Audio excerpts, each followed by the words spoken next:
Assalamualaikum warahmatullahi wabarakatuh. Kembali lagi bersama saya Sri Wahyuni dari MTS Negeri 1 Sumbawa, Nusa Tenggara Barat, beserta pelatihan jarak jauh metodologi pembelajaran angkatan ke-15 yang dibimbing oleh Bapak Dr. Andes Bambang Rudianto MPD. Nah, di video saya kali ini saya akan membahas learning journal tentang konsep metodologi pembelajaran. Yuk kita saksikan bersama-sama.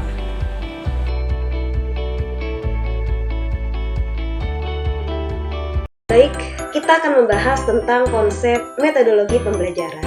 Nah, di sini kita akan membahas beberapa hal. Yang pertama adalah konsep metodologi pembelajaran itu sendiri. Kemudian ada isu-isu pembelajaran zaman sekarang ya. Kemudian ada TPEK dan ada student well-being. Kita mulai dari yang pertama, yaitu pengertian metodologi. Metodologi berasal dari bahasa Yunani yang terdiri atas dua kata, yaitu metodos yang berarti cara atau jalan dan logos yang berarti ilmu. Secara ringkas, kita bisa mengartikan bahwa metodologi adalah ilmu atau pembahasan tentang metode atau suatu jalan yang dilalui untuk mencapai tujuan. Nah, sementara metodologi pembelajaran adalah ilmu yang membahas cara kerja yang bersistem untuk memudahkan pelaksanaan pembelajaran dalam mencapai tujuan. Nah, berikutnya kita bisa melihat fenomena pembelajaran kita zaman sekarang ya. Di masa pandemi COVID-19, kita dituntut untuk melakukan pembelajaran secara daring. Nah, siswa-siswi kita akan dibekali orang tuanya dengan gadget. Tapi kenyataannya apa yang terjadi? Mereka belajar hanya sebentar. Nah, yang paling banyak itu adalah main game. Waktunya itu lebih banyak dengan gamenya, sementara belajarnya hanya sebentar. Ini adalah menjadi tugas besar kita sebagai guru, bagaimana agar pembelajaran yang melalui daring ini bisa semenarik belajar tatap muka. Nah, inilah pentingnya kita belajar bagaimana dan meramu pembelajaran kita itu menjadi lebih menarik dengan mempelajari metodologi pembelajaran ini. Berikut kita akan melihat ada banyak sekali isu-isu pembelajaran zaman sekarang ya. Yang pertama, ada yang kita kenal dengan integrasi HOTS ya, yang yaitu higher order thinking skill gitu ya, atau berpikir tingkat tinggi gitu ya. Kemampuan seorang untuk berpikir tingkat tinggi. Di dalamnya juga ada the 4C, kemudian the 6 ya, sekarang sudah 6 ya, 6C ya. Nah, kemudian ada lagi yang kita sebut sebagai TPEK gitu ya. Nanti kita akan bahas lebih jauh gitu ya. Berikutnya ada yang kita kenal sebagai artificial intelligence atau kecerdasan buatan gitu ya. Salah satu contohnya ini adalah dalam pembuatan robot gitu ya. Jadi kita bisa memasukkan kecerdasan buatan ini ke dalam sebuah sistem, biasanya komputer gitu ya. Kemudian ini bisa dibuat melakukan hal apa saja yang kita inginkan. Nah, berikutnya ada yang kita kenal dengan augmented dan virtual reality. Jadi kita bisa melihat gitu ya, segala sesuatu itu seperti nyata, seperti realita gitu ya. Kemudian berikutnya ada yang kita sebut sebagai Internet of Things. Sekarang apa saja semuanya perlu internet gitu ya. Mau ngapain saja semuanya pasti memerlukan internet. Kemudian ada yang kita sebut disruptive innovation ya, bagaimana inovasi itu sangat cepat perkembangannya. Nah, jadi ini dan banyak lagi sebenarnya yang lain gitu ya, isu-isu pembelajaran terutama yang sudah kita lakukan sekarang itu, yaitu tentang belajar daring dan luring ya. Berikutnya kita akan membahas tentang TPEK. TPEK ini adalah salah satu pendekatan gitu ya, yang memadukan antara aspek knowledge, pedagogik, konten, dan teknologi. Nah, awalnya gitu ya, ini adalah sejarah awalnya gitu ya. Seorang ahli yang bernama Sulman pada tahun 1986 itu sudah memadukan kemampuan guru itu dalam dua ranah, yaitu pedagogic knowledge dan content knowledge yang kita sebut sebagai PCK, yang kita kenal sebagai PCK. Namun pada perkembangannya, pedagogik dan konten saja ternyata belum cukup untuk menjawab tantangan zaman. Akhirnya pada tahun 2006 oleh Misora dan Koiher gitu ya, ditambahkanlah teknologi knowledge pada dua knowledge yang sebelumnya, yaitu pedagogik dan konten. Maka menjadilah sebuah pendekatan yang kita kenal sebagai TPEC ya, technological, pedagogical, content knowledge. TPEC ini bukan hanya sekedar penguasaan PK. Apa itu PK? PK itu adalah penguasaan guru tentang cara-cara baru berpikir dan bekerja dengan teknologi.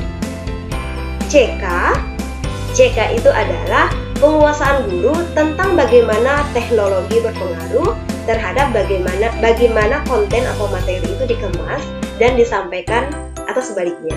Kemudian TC itu adalah penguasaan guru tentang cara-cara baru berpikir dan bekerja dengan teknologi dan menerapkan tools dan sumber teknologi tersebut untuk pembelajaran. Atau PCK gitu ya, dan PCK itu adalah penguasaan guru terhadap kurikulum, pedagogi, termasuk pembelajaran, strategi, metode, asesmen, dan saling keterkaitan keduanya untuk menghasilkan proses pembelajaran yang optimal secara parsial, tetapi harus secara holistik gitu ya, guru itu menguasai TPEC ini. Jadi ketiga-tiganya harus dipadukan, tidak bisa dipisahkan antara satu dengan yang lainnya, karena ketiga-tiganya itu adalah berkaitan. Nah, untuk mendukung pendekatan TPEC ini, jika pembelajarannya itu sudah menarik gitu ya, karena memadukan tiga knowledge, tiga pengetahuan gitu ya, maka kita bisa menggunakan alat asesmen gitu ya, yang juga harus menarik bagi siswa gitu ya.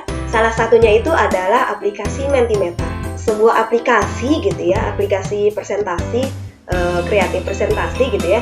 Jadi nanti ini bisa kita gunakan untuk menarik minat siswa agar ketika mengikuti yang tentu biasanya menjadi sangat mengerikan bagi siswa. Tapi dengan adanya aplikasi seperti ini ya, seperti Mentimeter ini, maka itu akan menjadikan asesmen kita itu menjadi lebih menarik. Berikutnya ada yang kita sebut sebagai student well-being atau kesejahteraan psikologis siswa. Seorang ahli gitu ya yang bernama Carol de Rief pada tahun 1989 dalam bukunya yang berjudul Psychological Well-being gitu ya, menyatakan bahwa kesejahteraan psikologis siswa itu atau student well-being itu menggambarkan sejauh mana individu itu merasa nyaman, damai, bahagia di sekolah berdasarkan penilaian subjektif serta bagaimana siswa itu memandang pencapaian potensi-potensi yang dimilikinya. Selain Rief gitu ya, banyak sekali ahli-ahli yang memiliki konsep yang hampir sama dengan Rief ini gitu ya.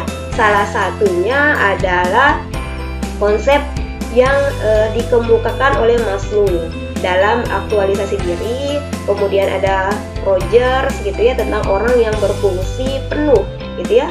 Kemudian ada konsep Neugraten tentang kepuasan hidup dan lain sebagainya. Nah, dari semua konsep yang ahli kemukakan, maka kita bisa menarik kesimpulan bahwa ada 6 aspek dari psychological well-being. Yang pertama, merupakan realisasi dan pencapaian penuh dari potensi individu, di mana individu dapat menerima masa lalunya dengan segala kelebihan dan kekurangannya. Kemudian yang kedua, siswa yang menunjukkan sikap mandiri, gitu ya, sikap mandiri. Kemudian yang ketiga adalah siswa yang mampu membina hubungan yang positif dengan orang lain, bisa dengan guru, dengan teman, atau dengan orang lain seperti itu. Kemudian yang keempat, dia dapat menguasai lingkungannya. Yang kelima, memiliki tujuan dalam hidup. Nah, karena pembelajaran itu, pentingnya itu adalah ketika siswa kita itu belajar, maka dia kemudian bisa memiliki tujuan dalam hidup. Dan yang keenam adalah dia mampu mengembangkan pribadinya sehingga dia menjadi orang-orang yang sukses ke depannya. Nah, untuk mendapatkan student well-being gitu ya, siswa yang sukses, maka kita sebagai guru gitu ya harus memiliki kompetensi agar kita bisa menjadi guru profesional. Ada 7 ya. Yang pertama adalah mempesona gitu ya. Dia mengajar karena panggilan jiwa. Kemudian tujuan pembelajaran harus menggunakan tujuan yang berpikir tingkat tinggi atau HOTS ya. Kemudian menguasai advance materialnya gitu ya, materi ajarnya. Kemudian perancangannya itu berbasis TIPEC. Jadi pendekatan pembelajaran yang kita gunakan itu adalah berbasis TIPEC ya. Kemudian active learning yang mendidik. Jadi selalu menggunakan pembelajaran yang membuat peserta didiknya itu menjadi aktif di kelas. Kemudian asesmen gitu ya, asesmen atau penilaiannya itu otentik dengan umpan balik dan kesadaran akan CPD. Ketika seorang guru sudah memiliki profil guru profesional ini, maka nanti yang diharapkan itu adalah kualitas pembelajaran tingkat tinggi dan pendidikan karakter yang kuat. Untuk apa tujuan akhirnya ini? Ya, tujuannya akhirnya ini ada 4. Yang pertama adalah akan menghasilkan pembelajar yang sukses, gitu ya, atau student well-being. Yang kedua, individu yang percaya diri. Jadi selain dia sukses, dia juga menjadi seorang individu yang percaya diri. Yang ketiga adalah warga negara yang bertanggung jawab. Dia bukan hanya sukses sebagai dirinya sendiri, tapi dia juga menjadi warga negara yang bertanggung jawab. Dan yang terakhir adalah dia mampu sebagai kontributor peradaban yang efektif. Nah, inilah yang diharapkan nantinya dari semua mulai dari metodologi pembelajaran yang kita pelajari itu adalah untuk menghasilkan siswa-siswa kita yang memiliki 4 karakter ini. Ya, demikianlah learning journal saya untuk konsep metodologi pembelajaran. Sekian, Assalamualaikum warahmatullahi wabarakatuh.